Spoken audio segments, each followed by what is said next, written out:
Hello guys. आज हम Delhi through वेजेस बीए प्रोग्राम बीए ऑनर्स का एक टॉपिक हुमायूं के मकबरे के बारे में जानेंगे। देखो, भारत की राजधानी दिल्ली में बहुत से किले हैं, जैसे लाल किला हो गया, पुराना किला, बहुत सारे स्मारकें हैं।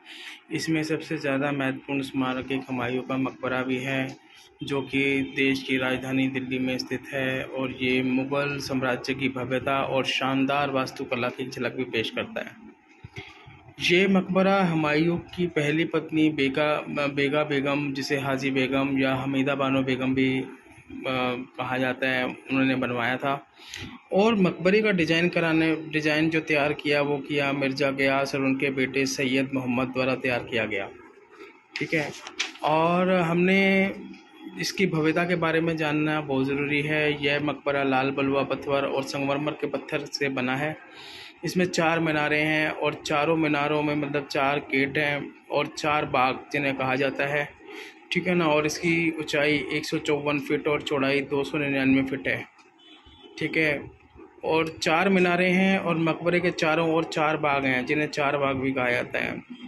ये भी ध्यान देने वाली बात है कि हुमायूं की मृत्यु 1556 में हुई थी और इमारत का निर्माण 1565 में शुरू हुआ था, और इसको बनने में 8 से 9 साल लगे थे।